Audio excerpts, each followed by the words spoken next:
Bienvenidos. En esta oportunidad vamos a continuar con el tema de la estructura de capital, con las teorías que faltan y con alguna conclusión final. Para recordar de dónde viene este tema, lo visto previamente, que corresponde como antecedente a esto, es siempre acordarse que lo que estamos discutiendo acá es si la estructura de capital, que en definitiva determina el costo del capital, que es la tasa esta que está acá, la tasa de descuento que tenemos acá al final, esto, incide en la creación de valor o no. Vimos dos teorías hasta ahora, una de la de Molinari y Miller sin impuestos, como requisito, digamos, fundamental, en donde quedó claro que la estructura de capital era irrelevante y da lo mismo si la empresa se endeuda o no se endeuda porque no cambia su valor. Mientras que la teoría tradicional, con impuestos, termina diciendo que el costo del capital baja en un principio para luego empezar a subir de vuelta, razón por la cual hay una estructura de capital óptima que es esta, que maximiza el valor de la empresa al mismo tiempo que minimiza el WACC. Esto ocurre exclusivamente por el ahorro fiscal que se genera por el pago de intereses producto de haber tomado deuda. Es decir, para la teoría tradicional, tomar deuda sería conveniente hasta cierto punto. A partir de ahí ya no. Bueno, en respuesta a esto, Molinari y Miller reformulan su propuesta original agregando el tema impositivo. Vamos a ver números, así se entiende un poco cuál es el fondo de la cuestión. Es el ejemplo mismo que se viene viendo de la empresa sin deuda. La empresa U es unleveraged, sin deuda. La empresa L va a ser la empresa con deuda, entonces. Y teníamos 400 acciones, una EBIT de 1.200, no paga intereses porque no tiene deuda, impuestos 40%, 6.480 pesos, resultado neto 720 pesos, que sigue estando presente el tema de que se distribuye todo en dividendos para no incrementar el valor de la empresa producto de retención de utilidades. Y centrarnos en ver cuál es el efecto del cambio de la estructura. Bueno, el valor de un activo que tiene flujos perpetuos constantes puede ser calculado como figura acá. Valor actual sería el valor actual del equity, descontando el flujo de caja que el accionista recibe a la tasa que el accionista pretende. La tasa que el accionista pretende era 15 en nuestro ejemplo, el flujo que el accionista recibe es el dividendo 720, por ende el equity todo vale 4.800. Sin impuestos valía 8.000. ¿Por qué con impuestos vale 4.800? ¿Por el tema de la deuda o la no deuda? No. El tema es que si el gobierno se va a llevar el 40% del dinero que la empresa genera, entonces el valor de la empresa tiene que caer 40% automáticamente, es decir, de 8.000 cae 3.200 y termina siendo 4.800. Acá está calculado igual como se hace financieramente hablando, que es descontando los flujos futuros de fondos. Habiendo 400 acciones a 4.800 pesos todas ellas, 12 es el precio unitario de cada acción. Bien, así que si el capital es 4.800 y no hay deuda, entonces el activo es 4.800. Y eso es lo que vale la empresa en el caso que haya impuestos. Vamos a analizar el flujo de los inversores recordando esto, que el flujo de caja del activo es igual al flujo de caja de la deuda más el flujo de caja del equity. Estamos permanentemente ahora viendo si el valor sube o baja. Lo hacemos con la empresa o con el equity. Voy a tomar esto como flujo de la empresa y cuanto más grande sea esto, mayor va a ser el valor de la empresa y mayor va a ser la riqueza del accionista, como habíamos ya demostrado en otra oportunidad. Estos son los inversores, el acreedor y el accionista, y acá podemos ver los flujos que reciben cada uno. ¿Qué es lo que recibe el acreedor? El acreedor recibe 0 pesos de interés en este caso, porque no hay. El accionista 720, así que el flujo del activo es 0 de flujo de la deuda, 720 flujo del equity, 720 flujo del activo. Vamos ahora, como siempre, la empresa se endeuda, recompra acciones. Así que por ahora vamos paso a paso, aparecieron los 4.000 pesos de deuda. No sé el valor de la empresa, por ende no sé el del activo, no sé el del equity, digo, no sé nada. Ni siquiera sé la cantidad de acciones que se recompra con eso. Vamos paso a paso. A la empresa no le va mejor ni peor, así que el EBIT sigue siendo 1.200, pero aparece ahora estos 400 de intereses que reducen el resultado imponible y reducen el impuesto a pagar, y el accionista se terminaría yendo a 480. Entonces el accionista de empresa sin deuda gana 720, se lleva a 720, accionista de empresa con deuda se lleva a 480, cualquiera diría, quiero ser el accionista de la empresa que no tiene deuda. Bueno, les recuerdo lo siguiente, el accionista de la empresa que no tiene deuda, todo el dinero que la empresa tiene lo puso él, mientras que el accionista de la empresa que sí tiene deuda, no puso todo el dinero, el 4.000 lo pusieron los acreedores. Entonces, no nos fijemos en lo que cobramos porque es una medida parcial de la realidad. Bien, ¿cuál es el flujo de los inversores? Ahora tenemos FCD, 400 pesos que cobran los acreedores, FCE, 480 que cobran los accionistas, FCA, 880, antes era 720, es decir, evidentemente la empresa con deuda reparte más dinero. Eso pareciera raro, al menos, pero ¿por qué es que reparte más dinero? Si el dinero era uno solo. Bueno, el dinero era uno solo y era 1.200, sería la torta entera. De esa torta el gobierno se llevaba el 40%, que es 480, y el resto lo tenían los accionistas, ¿sí? Ahora, ¿qué pasa? Si nosotros reducimos vía pago de intereses el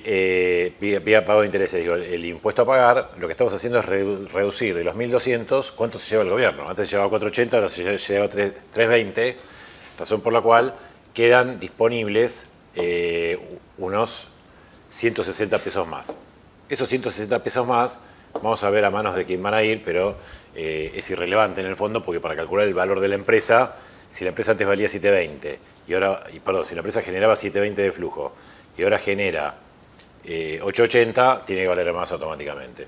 Pero vamos a hacerlo paso a paso.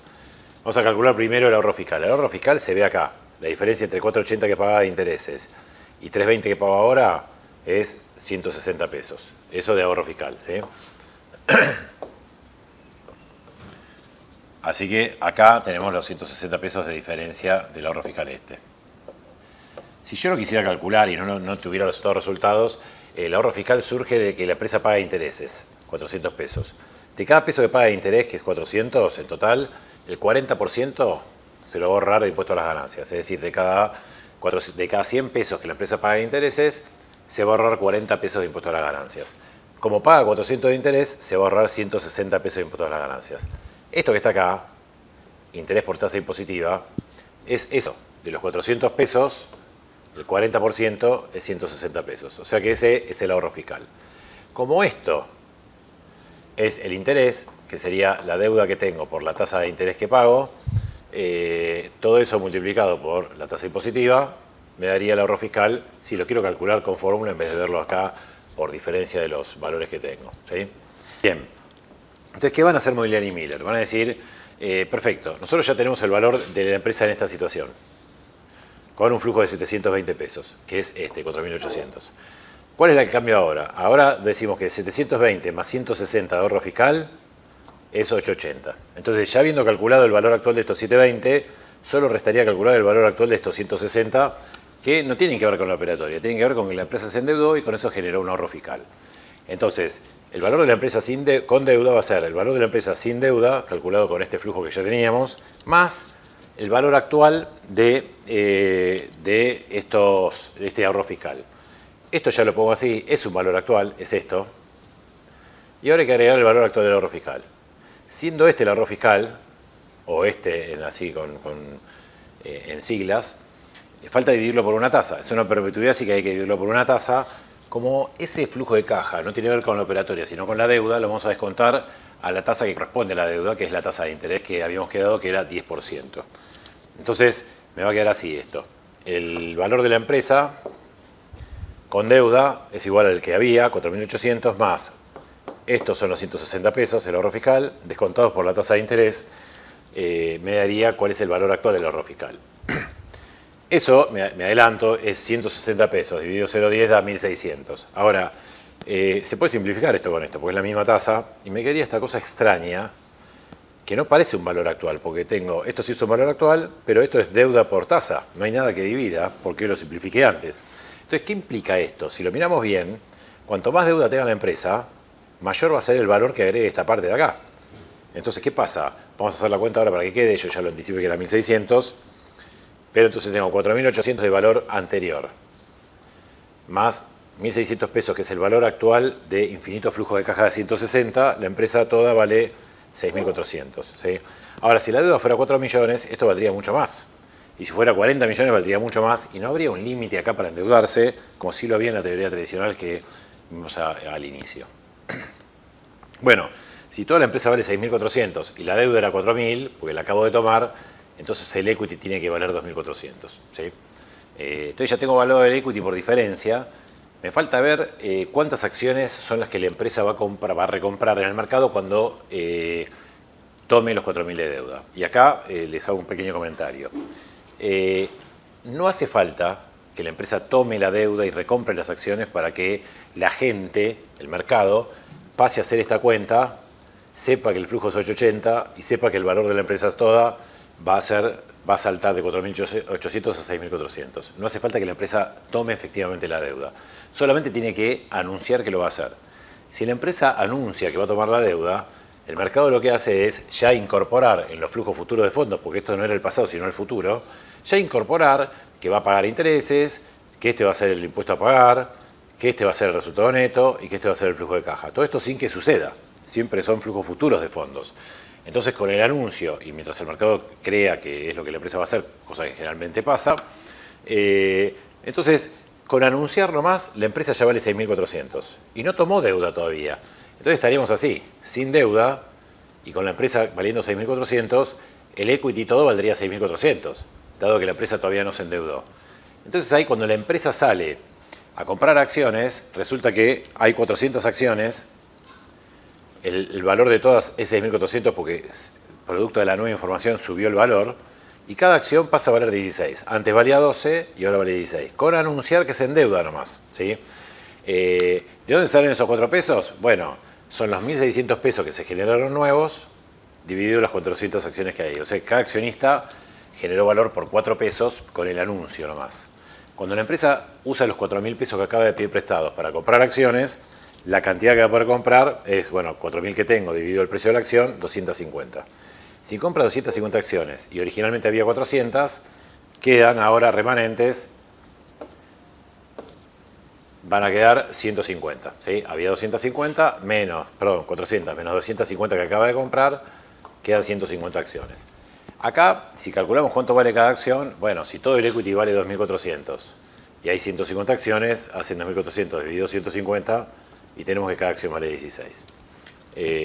Bueno, entonces, los accionistas a los cuales se les compró la acción cobraron 16 pesos por cada una y tuvieron un incremento de 4.000 pesos en su patrimonio, de 4 pesos en su patrimonio por acción. Los accionistas que se quedaron no recibieron dinero, pero tenían algo que valía 12 y ahora tienen algo que vale 16. También tuvieron un incremento de valor de 4 pesos. Entonces, así es como incorporan Moiliani y Miller el tema impositivo al valor de la empresa, aceptan que el ahorro fiscal existe y dice, bueno, es como decíamos nosotros, más el tema impositivo. Y el tema impositivo es el que genera estos 1.600 pesos de acá. ¿Sí?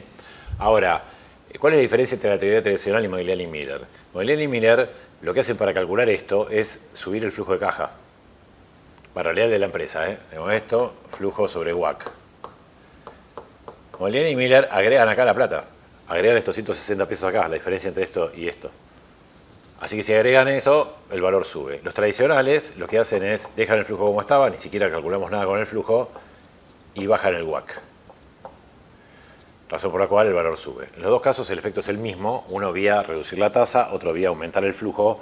Lo que no se puede hacer es una mezcla de los dos y aumentar el flujo y bajar la tasa, porque duplico el ahorro fiscal. Así que Moiliani y Miller no tocan el WACC. Vamos a ver ahora los gráficos, en donde va a aparecer el gráfico que involucra el WACC, que baja y todo, pero es irrelevante hacer mucho comentario sobre eso porque no se utiliza en el cálculo. Yo acá no utilicé el WACC para calcular el agregado al valor anterior de la empresa. Solamente utilicé la tasa de interés porque este flujo depende de eso.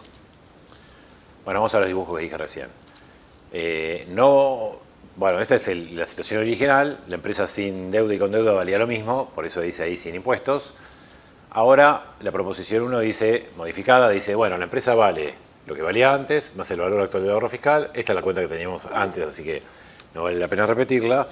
Esto es un incremento hasta el infinito, proporcional, así que me va a quedar así. Esa línea roja sería el valor de la empresa con deuda.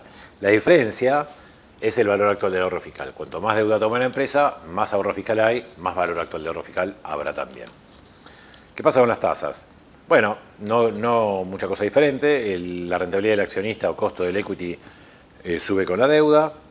La rentabilidad de la deuda, costo de la deuda, sube también con la deuda en un momento, en principio es plana, y el WACC baja por el tema del escudo fiscal. Uno dice, pero acá están duplicando, están poniendo el ahorro fiscal en plata y aparte lo están poniendo en tasa. No, porque si bien esto baja, no lo usan para el cálculo. Entonces, al no usarlo para el cálculo, porque estamos usando esto, no estamos duplicando ninguna cosa. Así que nos quedaría así la proposición 2, que es igual a la proposición 2 sin impuestos, con el agregado del escudo fiscal. ¿Sí? Bueno, en esta teoría tampoco hay una estructura de capital óptima. ¿Por qué? Porque conviene endeudarme hasta el infinito. Así que Molinari y Miller con y sin impuestos no tienen una estructura de capital en donde valga la pena dejar de endeudarse en algún momento. Sí la tradicional, que es en el momento que se minimiza el WACC. Bueno, uno de los motivos por los cuales Molinari y Miller no arreglaron esto y le pusieron alguna cosa que modere esto y baje, o sea, no le pusieron un límite a la deuda, es porque la propuesta venía acompañada de lo siguiente. Si los tradicionales dicen que hay que incluir los impuestos en la cuenta, cosa que es razonable, Molinari y Miller dice, es verdad. Ahora, hay impuestos que paga la empresa, impuestos a las ganancias que paga la empresa, y después los particulares podrían pagar impuestos a las ganancias también. Es decir, el acreedor y el accionista, cuando ganan dinero por haber invertido en la empresa, podrían ser sujetos del pago de impuestos a las ganancias como existe en numerosos países, en otros no. En ese caso, dice, bueno, consideremos todos los impuestos, los corporativos, que son los que la empresa paga, y los personales, que son los que pagan el acreedor por su ganancia personal, y el accionista por su ganancia personal. Para que se grafique, se entienda un poco esto, igual voy a hacer un ejemplo previo acá. La única ventaja que tiene la deuda, es que genera ahorro fiscal. Las dos teorías que lo vimos, uno lo hace bajando la tasa, el otro subiendo el flujo de caja, pero acá está claro que lo único que logramos es 160 pesos acá de ahorro fiscal. Estos 160 pesos es lo que generó estos 1.600 de valor que están acá y que llevaron el valor de la empresa de 4.800 a 6.400. ¿Sí? Ahora, esto es lo que la empresa paga de impuesto a las ganancias y logró eludir al gobierno, logró sacarle 160 pesos, legalmente hablando, porque antes el gobierno llevaba 480 y ahora 320. Y le dio 400 a los acreedores y 480 a los accionistas. Si estos dos no pagaran impuestos, efectivamente logramos reducir el pago de impuestos de la empresa e inversores en conjunto en 160 pesos. Ahora voy a poner cualquier número porque lo que me importa es demostrar algo nomás. Supongamos que por X motivo a los acreedores el gobierno le cobraron el impuesto a las ganancias del 40%, no, el 40% no, vamos a poner que le cobra 30% de impuesto a las ganancias, así que si ganaron 400 de intereses van a tener que pagar 120 de impuesto a las ganancias. Mientras que a los accionistas le cobran una tasa menor y supongamos, para que el juego sirva, que el accionista termina pagando 40 pesos de impuesto a las ganancias. Entonces, el acreedor no va a cobrar 400 en el bolsillo, razón por la cual la deuda ya no va a valer 4.000, porque recibe menos dinero el acreedor, y el accionista tampoco va a recibir 480 limpios, va a recibir 440, razón por la cual a la hora de hacer esta cuenta tampoco va a valer lo mismo el equity. Ahora, al margen de eso, que no voy a entrar en el cálculo de los valores, si habíamos conseguido ahorrar 160 pesos de impuestos, la empresa, y eso se traduce en dinero que va hacia los inversores, y después el gobierno le cobra a los inversores los mismos 160 pesos que antes logramos ahorrar, entonces al final la recaudación impositiva terminó siendo 480, 320 dentro de la empresa y 160 por afuera, y no habría ningún beneficio en que la empresa se endeude porque el único beneficio era bajar la carga impositiva y resulta ser que terminó pagando lo mismo.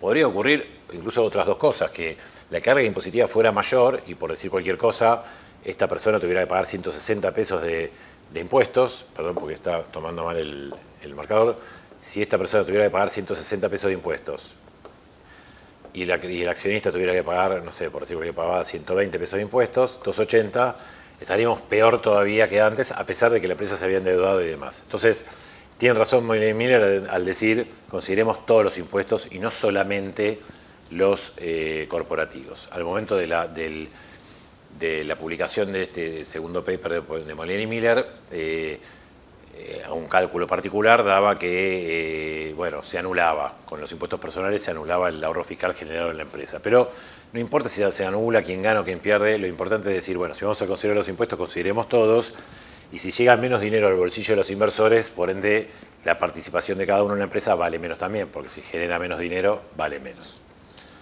Entonces podría ser que los impuestos personales anularan la ventaja conseguida vía ahorro fiscal dentro de la empresa, o sea, corporativa. Vamos a ver ahora una cosa particular. En la bibliografía está también, acá yo le agregué números porque entiendo que quizás se pueda ver mejor el efecto.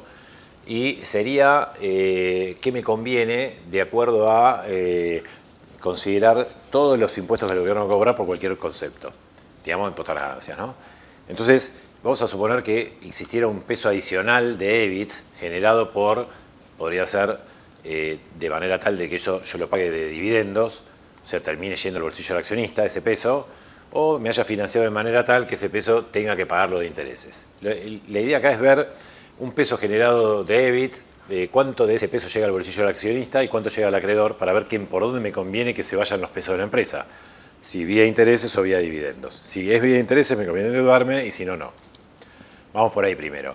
Si ese peso se fuera vía intereses, queda un resultado imponible de 0, impuesto a las ganancias 0, resultado neto 0, obviamente. ¿Sí? Entonces el acreedor está cobrando un peso, ya lo tiene en el bolsillo, ese peso salió entero de la empresa y era un poco lo que se lograba antes, digamos, pagando intereses por tomar deuda. Ahora supongamos cualquier cosa que el impuesto personal que le van a cobrar al acreedor por este peso que acaba de ganar fuera 40%. Impuesto a las ganancias personales, ¿no? Impuesto a la renta se llama. Bueno, así que del peso que cobró el gobierno le sacaría 40 centavos. Acá va a aparecer en la columnita del medio una sigla para esto. Al impuesto personal, que es en pesos esto, 40 centavos, le va a poner impuesto personal, TP, tal cual está en el libro de Briley Meyers. Es decir, que si había cobrado un peso y 40 centavos se lleva el gobierno, al acreedor le quedan 60 centavos. La cuentita sería todo menos el 40%, 60 centavos. A eso lo podríamos reducir para que nos quede una fórmula finalmente que de todo lo que cobre, menos el descuento que le hagan de impuesto a las ganancias, va a quedar. O sea que es todo menos el 40%, en este caso es un peso menos 0,40, 60 centavos, pero esta sería la expresión equivalente a 60 centavos. Bueno, en estas condiciones, con un impuesto a la renta personal por el cobro de intereses, los acreedores que cobraron un peso, que la empresa les entregó, terminarían teniendo en el bolsillo 60 centavos neto de impuestos, lo cual haría bajar el valor de lo que fuere la deuda un 40%. Vamos a este peso yendo al bolsillo del accionista, es decir, no pago intereses, porque decidí eso, no endeudarme. Eso va como resultado imponible, la empresa va a pagar un 30%, puse cualquier número, de impuesto a las ganancias, así que ya 30 centavos se van, y esto sería el impuesto, esta C es de corporativo. Entonces tengo el impuesto personal del acreedor, el impuesto corporativo que paga la empresa, resultado neto, bueno, un peso que se había ganado, menos 30 centavos que se lleva el gobierno por impuesto a las ganancias, quedan 70 centavos. Eso podría ser expresado como todo menos el 30% de impuesto a las ganancias. Ese 70%, ese 70 centavos digo, es el dividendo. Habíamos quedado que el resultado neto lo cobraba el accionista, así que ya de movida un peso pagado de intereses es un peso al bolsillo del acreedor, mientras que un peso ganado es 70 centavos al bolsillo del accionista porque el gobierno retiene 30. Ahora viene el tema del impuesto personal. Si el accionista de estos 70 centavos tuviera que pagar impuestos a las ganancias, todavía le va a quedar menos. Puse un ejemplo cualquiera. Supongamos que al accionista también le cobra el gobierno 30% de lo que ganó, que son 70 centavos, le va a cobrar 21 centavos de impuesto a las ganancias. Eso podría ser expresado acá como de todo lo que había ganado, 70 centavos, le van a cobrar un 30%. Bien, borro para que vaya quedando. Ahora, está claro, 70 centavos había cobrado, 21 centavos le cobra el gobierno, al bolsillo le quedan 49 centavos. Y esto es lo de cada peso que le agarra una empresa, cuánto le llega al accionista, considerando que la empresa paga 30% de impuesto a las ganancias y después el accionista también paga 30% de impuesto a las ganancias personales. Ahora va a aparecer acá la sigla y sería de los 70 centavos, un 70%. Porque de todo, el 30% se lo lleva el gobierno, de todo lo que había ganado una empresa, 30% se lleva el gobierno.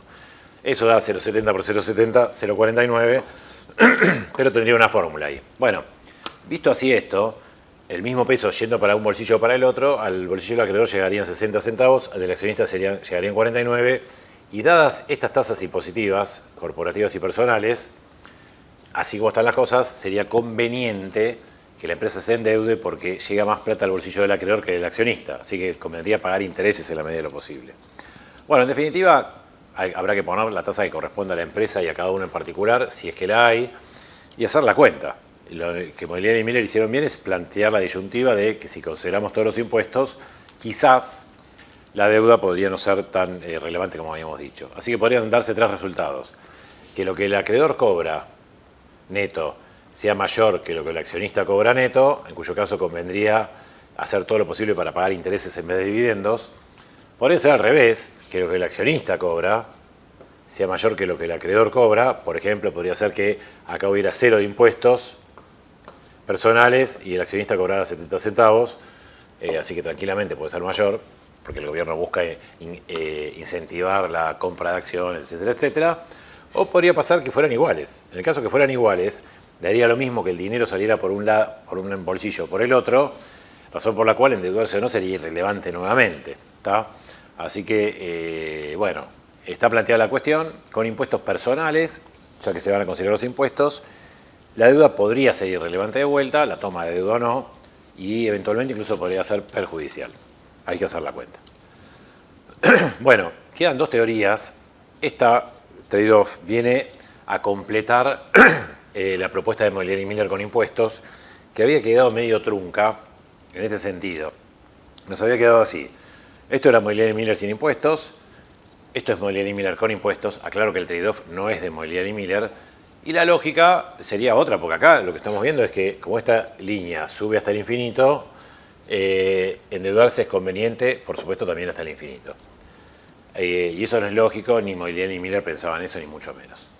Entonces, ¿qué es lo que van a incorporar acá? Algo que en la práctica es difícil de calcular, pero la lógica es esta. Con bajo nivel de deuda, está claro que hay ahorro fiscal y no pasa nada. ¿Qué es no pasa nada? Bueno, el riesgo no aumenta considerablemente, no tengo efectos colaterales negativos como que pareciera que me voy a insolventar y por ende tuviera alguna cuestión negativa en mi negocio o lo que fuera. Eso hasta cierto nivel de deuda. Bueno, este es el valor actual del ahorro fiscal. Y supongamos que hasta cierto nivel de deuda, voy a poner la línea roja esta, es como va a quedar esta teoría, el valor de la empresa con deuda. Hasta cierto nivel de deuda, la cosa sigue como Molinari y Miller habían dicho y suma ahorro fiscal permanentemente sin que pase nada. Perdón. En determinado nivel de deuda, lo que va a pasar es que van a aparecer efectos negativos producto de haberse endeudado. ¿Cuáles son estos efectos negativos? Y en primer término, es posible que haya algún riesgo de que me insolvente, dado que la deuda es grande, mi insolvente es que no puedo pagar la deuda.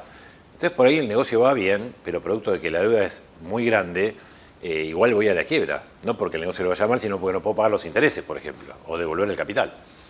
Mayormente pagar los intereses. Bueno, así que eso sería algo negativo que va a pasar en la medida, en algún punto en que la deuda sea alta. Va a haber un riesgo, lo que se llama un riesgo de insolvencia, y ese riesgo de insolvencia o quiebra va a traer aparejado un costo. ¿El costo cuál es? En un principio, les digo lo más claros. A medida que me endeudo más y más, en un principio los acreedores me cobran siempre la misma tasa, llegado un momento empiezan a cobrar más tasa, a menos plazo, es decir, todo financieramente negativo. Eso se va a ir incrementando a medida que yo me siga endeudando, así que eso va a restarle valor a la empresa.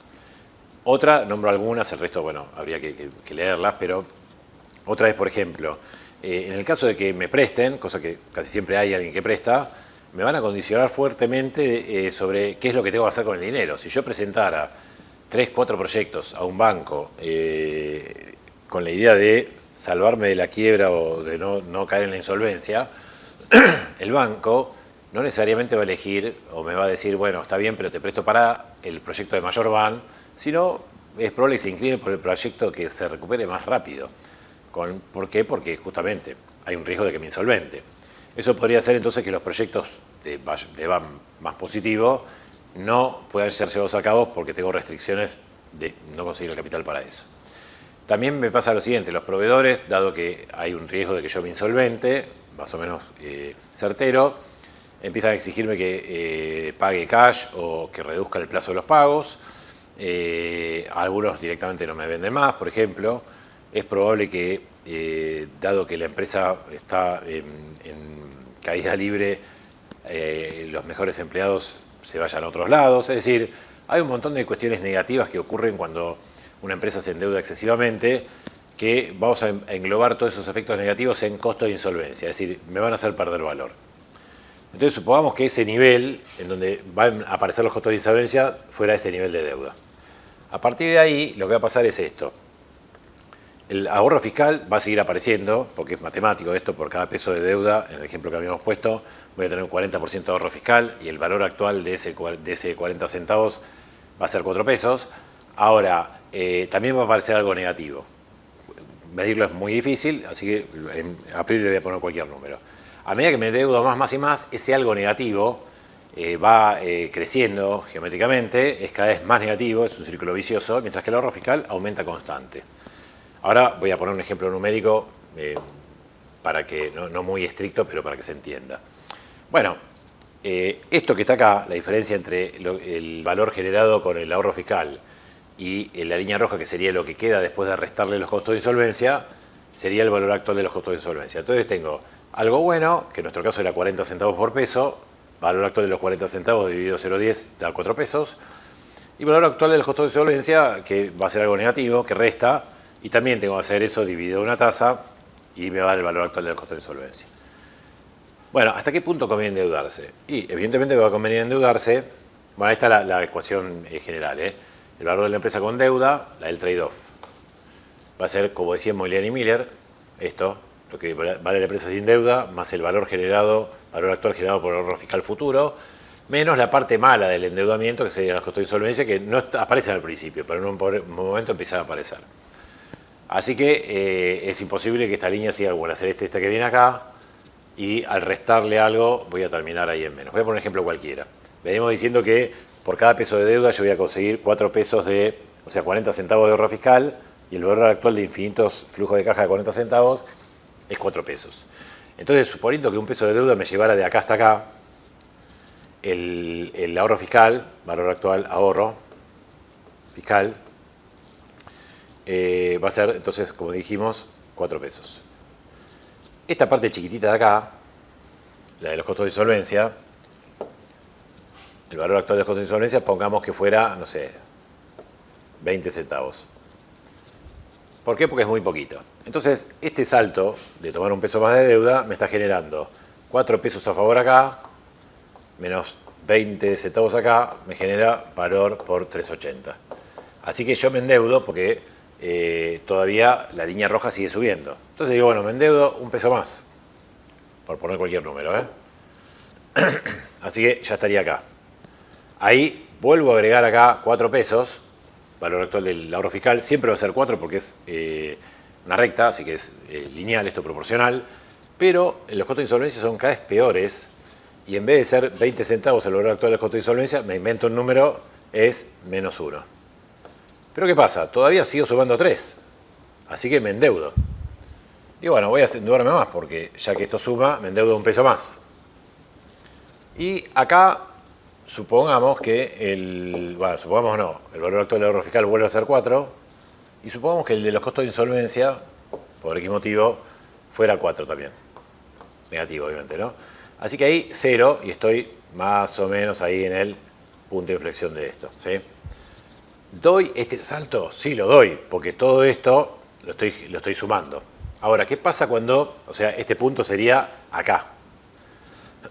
En el momento que se me ocurriere a mí endeudarme en un peso más, el ahorro fiscal, valor actual del ahorro fiscal va a ser 4, valor actual de los costos de insolvencia por cualquier valor, por ahí es 8, así que menos 4, entonces está claro que me endeudo, no me endeudo, no me endeudo, el objetivo es endeudarse hasta este punto.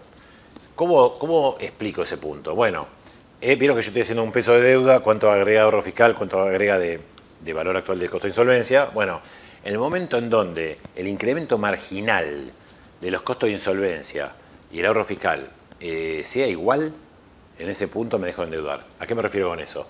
Cuando por un peso más, o sea, cuando el incremento acá es igual, ahí me dejo de endeudar, porque al siguiente paso ya no va a ser igual y los costos de insolvencia, que son progresivos, van a superar al ahorro fiscal. Pero no es el acumulado, es el marginal. Yo hasta acá me endeudé, y no es cierto que el objetivo sea que se igualen estos dos, porque el día que se igualen estos dos, me quedé en nada, estaría acá.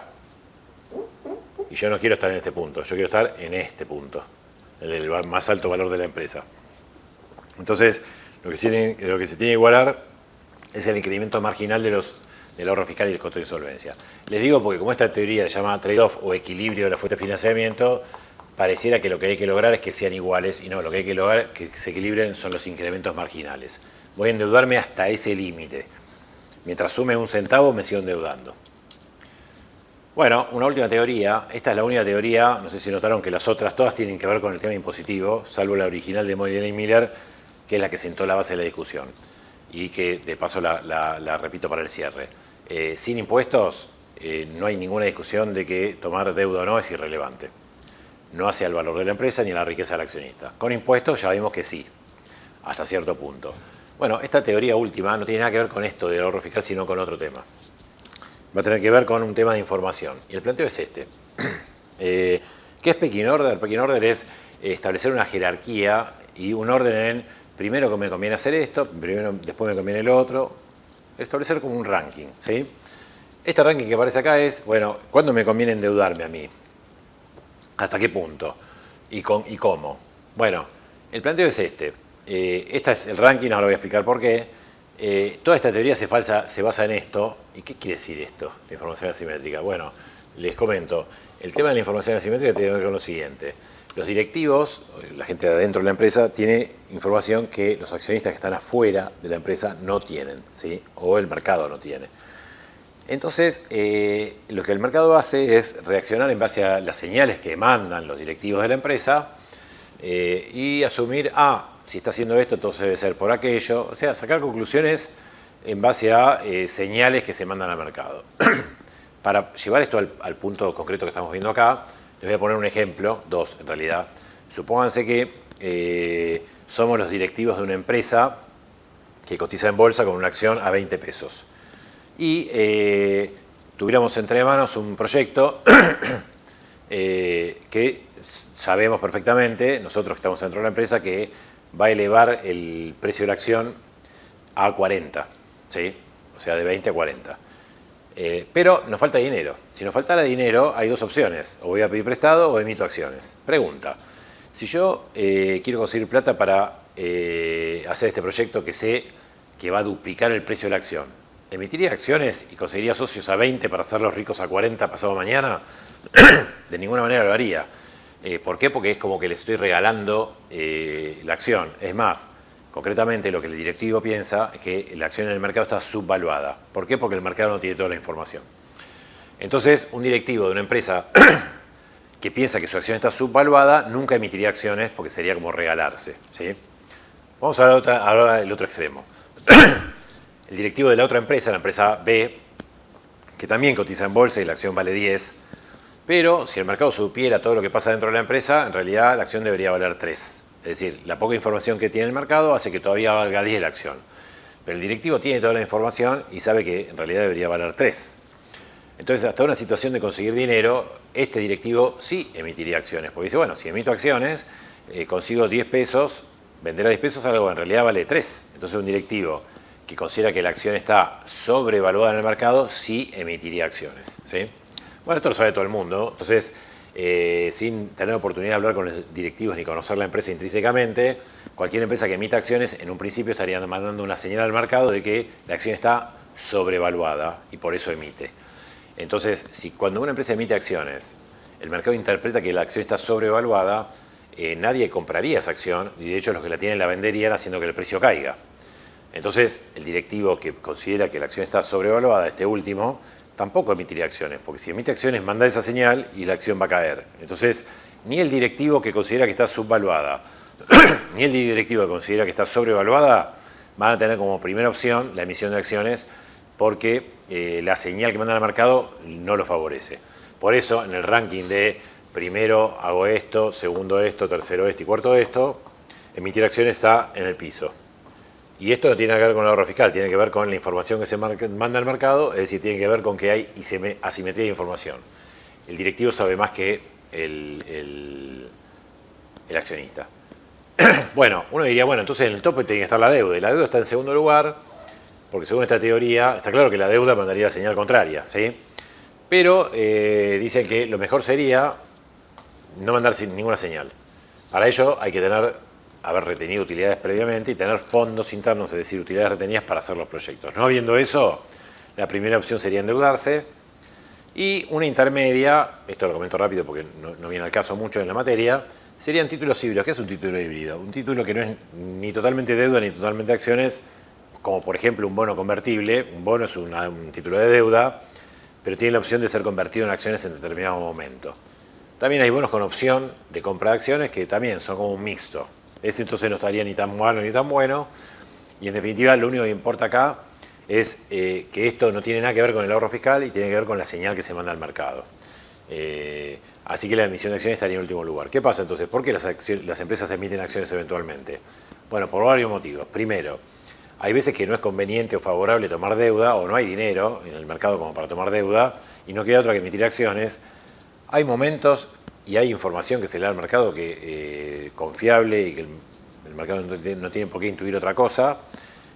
Así que hay cuestiones de mercado que hacen que esto no se cumpla, pero en líneas generales no es un hecho que una emisión de acciones haga subir el precio, sino todo lo contrario. Mientras que sí es bastante común que una recompra de acciones haga subir el precio, ¿sí? Salvo casos particulares. Bueno, acá están todas las teorías.